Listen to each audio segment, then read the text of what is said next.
I'd like to commence this video with a request. For those interested in receiving more premium betting tips and predictions, especially if my guidance has contributed to your success in winning bets and generating revenue, I kindly seek your support in revitalizing this channel. Your assistance plays a crucial role in bolstering my presence on YouTube. You're welcome to explore my Patreon support tier or check out my various plans. Multiple plans are available for each and every one of you seeking our premium picks. You can find the link in the bio and comment section below. Thank you for considering and supporting me. Twins versus Nationals. My team pick is Minnesota minus 1.5 runs. The trouble here for Washington starts with Corbin. He has been walking opponents at far too high a rate to sustain scoreless innings. His May pitching hasn't exhibited much more ball control, and with the Twins hitting their best during night games, they should excel at the plate here.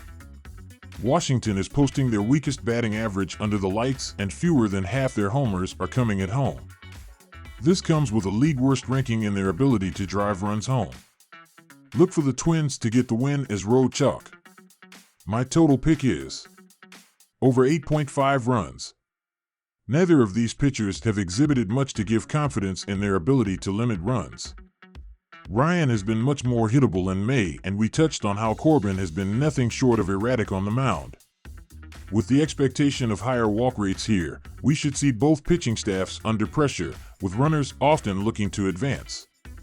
Minnesota is hitting strong on the road this season, and the Nationals sit top 10 in walks received. Look for both offenses to find their footing early. Red Sox versus Rays. My team pick is Rays moneyline. The Tampa Bay Rays are 8-2 in their last 10 games versus the Red Sox at home. Going scoreless at home the game prior will not go unanswered in the next game, and we should see Tampa come back in a big way. The last game of this series will likely see Tampa Bay favored heavily, so I am going to take advantage of the great line price we have on the Rays. Take the Rays on the money line. My total pick is over 8 runs. The Boston Red Sox have an over-under record of 6-4 in their last 10 games versus the Rays on the road. In their last 5 games, the Red Sox are 4-1 covering the over. Boston will be coming with their offense like they have been lately, but the Rays are not going to win this game with their pitching, but rather matching the Red Sox run for run. The Rays have had one game before yesterday's game in which the Rays scored 0 runs.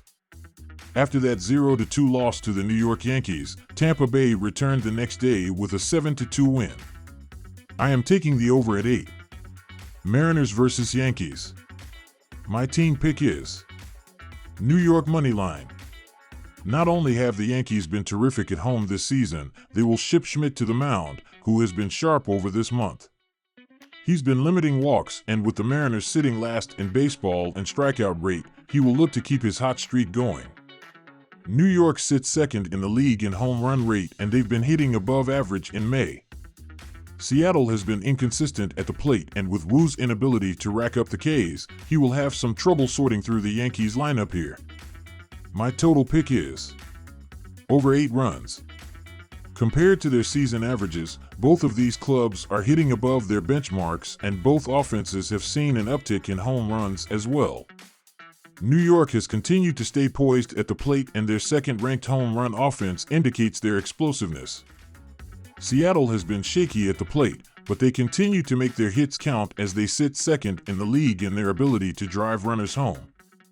White Sox versus Blue Jays. My team pick is Toronto to win. The Blue Jays dominated the White Sox last season, coming out on top in each of their 6 matchups, including 3 at Rogers Center. Toronto batted a healthy .282 with a .450 slugging percentage against White Sox hurlers last year.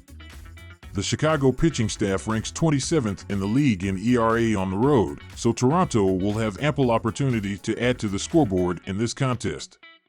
Adding to Chicago's woes in this contest, the Blues Jays offense excels at Rogers Center, ranking in the top 10 in home batting average. The White Sox have been dreadful away from their home stadium this year, losing at a 70.2% clip. They have lost 2 of their last 3 games on the road, and they have won only 1 road series in 2024. The trends and stats strongly suggest the Blue Jays will come out on top on Tuesday. My total pick is over. All 6 matchups between these two squads last season went over the run total, with 24 runners crossing the plate during their previous 3-game series in Chicago last July. White Sox hurlers produced a bloated 5.60 ERA and allowed 10.02 hits per 9 innings onto the Blues during their 6 2023 games. Both teams rank in the bottom half the league in several key pitching categories, so both offenses will have the opportunity to score quickly in bunches. The Blues Jays offense ranks in the top 10 in the league in batting average at home, so the odds they will have runners in scoring position throughout the game are high. Kikuchi has a 5.23 ERA with a 1.61 WHIP in 5 games versus the White Sox in his career.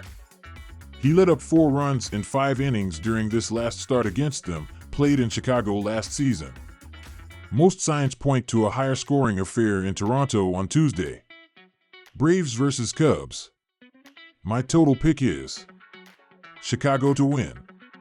The Braves went 2-1 in their 3-game series in Atlanta last week.